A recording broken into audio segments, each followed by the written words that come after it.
Hey guys, I hope everyone is doing well today. So for today's video, I wanted to give you guys another top 5 mistakes that I made, because I think that talking about some of my mistakes is a really good way for you all to learn and think about maybe some mistakes you've made, maybe you've made some similar mistakes to me. And it's a way that I think I can really give back to the community so that maybe they don't make those same mistakes that I made. So these are going to be 5 mistakes that I've made 1 year into collecting Pokemon. So I did a video where I talked about the 5 mistakes I made as a beginner, sort of when I was first starting out. These are sort of 5 more, intermediate type mistakes to advanced mistakes. These are mistakes that people who've been in the hobby for a long time can make as well. So the first mistake that I made was that I listened to other people, particularly like other experts who had been in the Pokemon hobby longer than me. I listened to them over myself in a few instances. Even though I felt like my own arguments were better and my gut told me that I was right about something, I listened to someone else, say something negative about a set, and then I actually didn't buy that card or buy that set because I was concerned that they maybe had some information I didn't have or something like that, even though they weren't sharing that information. So the two, I would say the biggest mistake, just to give specifics around that, is I actually really always liked no rarity Japanese as an investment vehicle. I felt that those cards, first of all, they were really hard to find, and they were the first ever printing of the base set. And I also think that the Japanese cards are really cool, and I think that the one thing that was sort of holding the Japanese cards back is they didn't really have that first edition stamp, and they didn't have that additional class of rarity. And so I felt that those cards were going to go up in value a lot. And I do own some of them. Fortunately, I was able to get some really high. I have like a PSA 9 Mewtwo, which I really like that card, the no rarity one, and I actually got that in another collection. I didn't go out after that specifically. And, I really would have, if it was just up to my own sort of gut and my own logic about the collectability, investability, and the fact that I think those are going to be very collected, I would have actually gone after them at a much more inexpensive price. But because I listened to what other people were saying, and a number of people were saying, I think that it was all hype around those, that they weren't real, that the prices weren't real, that sort of thing. I didn't buy them, and now the prices have gone up so much. I'm not buying them now, or I'm not sure if I'm going to buy them now until I see prices kind of settle in for a while. And so, I think that it's really good to listen to like quote unquote experts, or people, rather than using the word expert, just people who have more experience in the hobby than you. I think that that's really smart and really important to listen to those people. But I think that really it's mostly only important to consider their arguments and to consider why they are saying what they're saying and hear their explanations. And then if you're going to buy or go against what they're going to say, you having your own rationality and reasoning, and buying, what you really like, and what you really believe in, as an investment vehicle or as a collector. Because I would really like to own those, both as an investor but also as a collector, because they're the original base cards in my mind. So the next mistake that I made was that I think that I underestimated, about a year in, I was underestimating like popularity of the card, and I was overestimating the pop reports in some cases. And now that was me. Other people could do the reverse. They could underestimate the pop reports and overestimate the popularity of a card, for example, and I've made arguments that I think that's sort of happened right now for some modern cards, for example, or this or that, and it's possible that I'm making the same mistake there again, right? But I think that figuring out for yourself over time the correct balance between how important is it that this card only has 20 versus this other card that has 150 but is a much, much more popular card. Really, what should be the most expensive? And I think that the card that I really messed up on was the Neo Destiny Shining Charizard.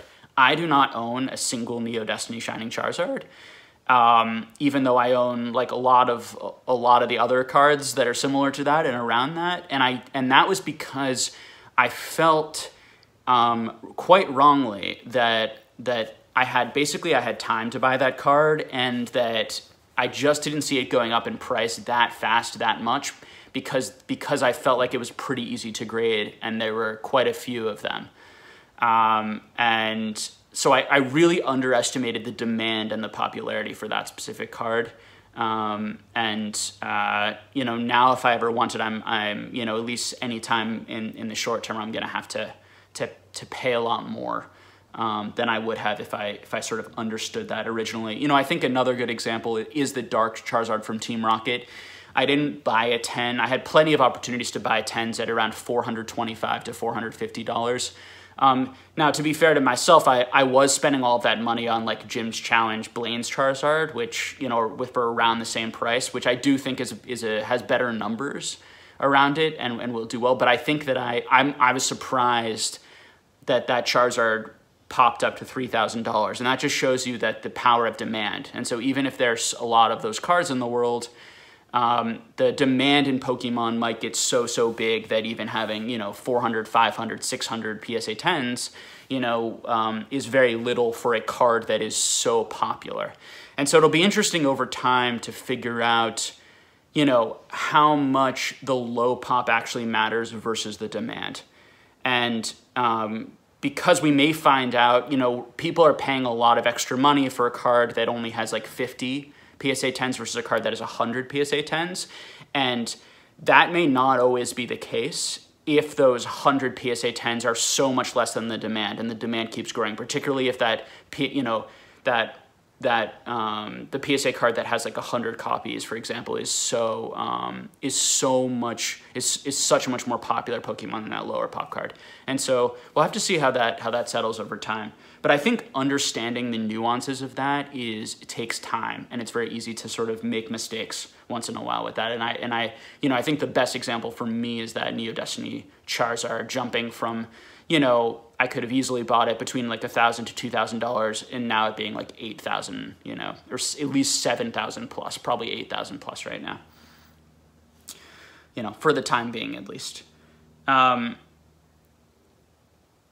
Similarly, I also underestimated, in some cases, interestingly, I underestimated, and this is the third of the 5 mistakes, is that I underestimated the importance and the value of buying 10s versus 9s in some instances. And I think when I first started in that first year, and I'm not sure if this was a mistake, you know, because it was more from a collector's perspective, but I think from an investment perspective, it may not have always been the best strategy, is that I bought a lot more 9s instead of 10s originally because I wanted to own like full sets of the cards that I wanted, rather than just like a couple, you know, PSA 10s or a few PSA 10s.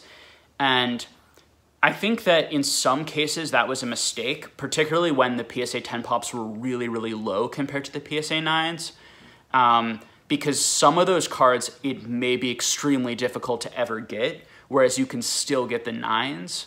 And we'll see how, like, if that is a pattern that continues over years, I think you're actually going to see the 10s even go up in value and the 9s not go up as quickly over time. And interestingly, on PSA, I think PSA overall, you know, 10s are not going up as quickly as 9s anymore, generally, across Wizards of the Coast First Edition. And over time, that might make the 10s even more valuable than the 9s.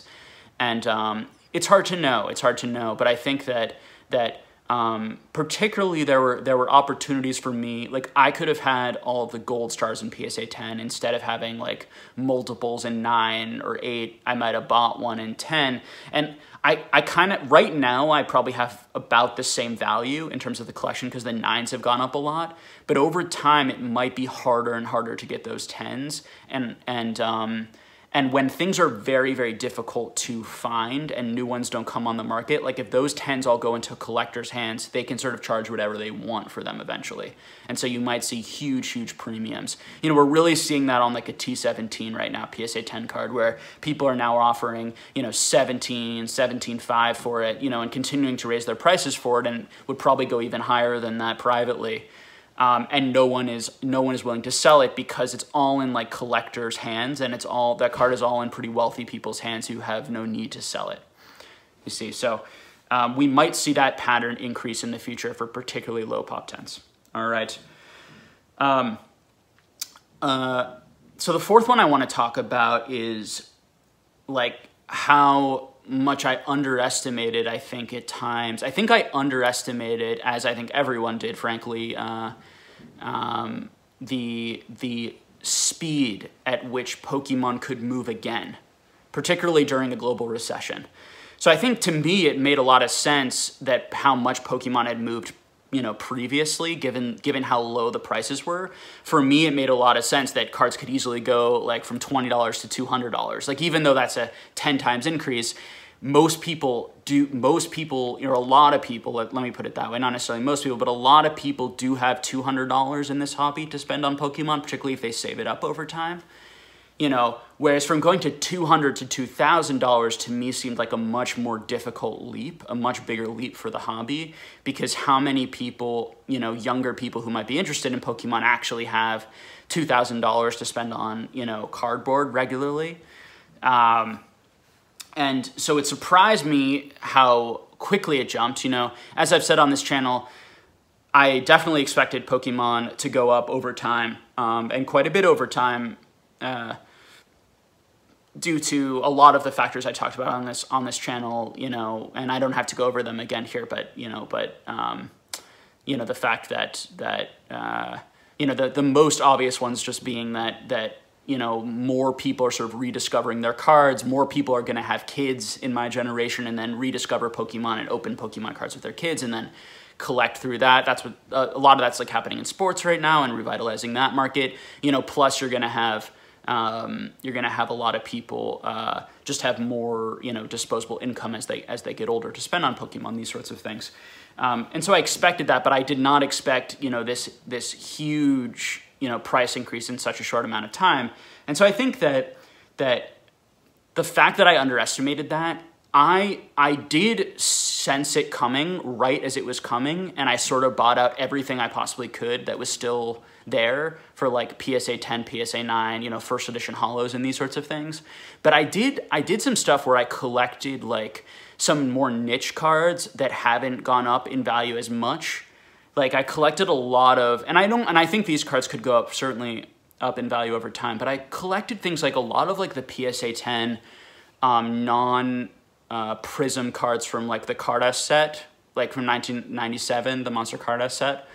And those cards have certainly gone up in value and they're harder to find. And I was buying them for like $20, $30, but I was spending, you know, I probably spent like $2,000 to $3,000 on a lot of those cards, including the Topsun cards. And if you include the Topsun cards, maybe I spent, you know, which have gone up in value, to be fair. A lot of these cards have doubled in value, or maybe even a little bit more than doubled, you know, which is still like an insanely good return in 6 months. But again, any card that has only doubled or 1.5 times over this period has done much worse than anything you would have bought in E-Series, any of the E-Series holos in like PSA 10, PSA 9, you know, same with any of like the Neo cards and the Gym cards and Jungle Fossil, you know, Rocket, you know, any of those have gone up a lot more than that. And so, and I knew that, like, I believed that would happen, right? Like, I believed that those cards were the most undervalued, which is why I was buying them the most. But I actually would have bought them even more if I had known that the market was going to explode so much, or that the market, the best way to put it was that the market would be capable of exploding so much. And I think that's the mistake here, is that in collectible markets, because there are so few of these cards, the markets can change very radically. But that also means it can go down quite radically, you know. So it's an important thing to keep in mind. And we've seen that in Pokemon where it's gone down 50%, you know, before, over fairly short periods of time. But just now, understanding that even at these higher prices, that it can radically go up that much does make me be a little bit more in the investor mindset of like those cards that are probably not going to go up in value or just more niche. I may have more time to collect those. So in the future, when I reach a new buy phase in Pokemon where I feel like prices have really settled and I feel comfortable with the demand and I feel comfortable with like there isn't that much hype and put, forced hype and pushed prices, and I feel like these are new established prices, I may learn that lesson in the future and go after the most kind of in-demand desirable items first, understanding that those are the most likely to sort of radically increase in price because there could be so much demand in such a short amount of time, and there's so little population of those cards compared to that demand, so they can disappear so quickly, which is what causes those prices to go up by so much in such a short amount of time. So I think that the other issue, the other part of that and mistake that I made within that, is that I never paid over the market price of an item. And that was part of why, to be completely honest with you guys, I was buying some of those Top Soon cards for like only $20 in PSA 10 and the Card-Ass cards for like $20 in PSA 10 because I was like, well, that's excellent value I felt for those cards, and I was very confident those cards would have buyers in the future and those cards would never drop in price, right? So I was somewhat hedging my risk on those cards, but I also was not finding the Wizards of the Coast cards, the PSA 10s, in particular first edition cards. I was having trouble finding them like under market or at market, which is where I try and buy cards, and people were starting to list for like higher prices, which now are like, compared to now are like, it would have been like insanely, extremely low prices. But my feeling at the time was I didn't want to pay above market, even though I felt like those prices were still an excellent value in the long run. And that's an important lesson for everyone to think about and to learn. It, when you feel that way, it's like, yes, I'm paying more than maybe someone else just paid, and that doesn't feel good, but paying more right now in the short run may net me, a huge gain in the long run if I think that card is still very, very undervalued. And this is the only one available. Maybe I should just pay that extra $20, $30, $40 to have that card in hand. So it's something to think about. It's something you have to be very careful of, I would say. And you have to have I think you have to have a good instinct and be right, obviously, about what cards are going to move when, and also you want to be doing that in a down period in Pokemon generally, because very likely during those down periods is where there's going to be enough fear in the market that it's going to cause those prices to come down, and for you to be able to get, even if you're paying over market at the current time, there might be still quite a bit of value in those in the long term. So I hope that makes sense for people. And the last mistake, and I don't know if it's fair to say it's a mistake, but it's something that I kind of go back and forth on in my mind, is I keep a very strict budget in Pokemon, and kept a very strict budget, even though I did have the money to spend more. I'm someone who I just always believe you should budget, and you should stay within that, and that good habit is going to help you from doing some addictive behavior in Pokemon and really getting yourself in some not so good financial situations, which may force you to sell at a bad time. But there were a couple of options. I had a couple of options to buy once in a very blue moon type items, and if you guys know what the Snap cards are, they're supposedly 20 of each of them in the world. Theoretically, no one knows how many there really are.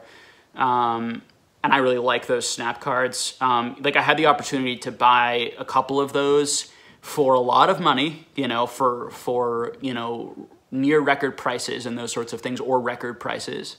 And I didn't because it was really out of my budget at the time. Those are some of the moments where I felt like maybe I should have just gone for it, because I did feel like they were super undervalued, or potentially undervalued. and there was the 2001 Tropical Wind came up on auction, and I thought about buying it. You know, the card ended up going for like 26,000. That was before all of the jump in any cards. You know, went for a lot of money, but I thought about buying that one. You know, that being said, you know, I've paid a lot of money and do have like very rare, some very, very rare expensive trophy cards. And so I did pull the trigger on a number of occasions, but all those occasions that I pulled the trigger, I did it within a budget and within a planned spending, which is part of why it's so important within your budget to keep cash available so you're ready to purchase those blue moon type items when they come out, depending on your resources. Obviously, like everyone has different resources, and you know, some people spending that much money is crazy. You know, there are people who are spending $250,000 right now in a second on Pokemon cards and can easily afford that, you know, and that are in, you know, a different bracket than me. And so, you know, so that's something to keep in mind when you're thinking about if you're really going for those cards that almost never come up on eBay. So I hope that those 5, you know, mistake topics and kind of a little bit of giving you guys some of my thoughts around that and discussion around it will be really helpful in helping guide many of you, you know, through that sort of beginner phase into your sort of like intermediate, starting to get the hang of things, you know, type stuff, you know, on your collecting and investing journey. So, you know, thank you so much for watching, as usual. And I will have another video for you guys probably within the next couple of days. Thanks for watching.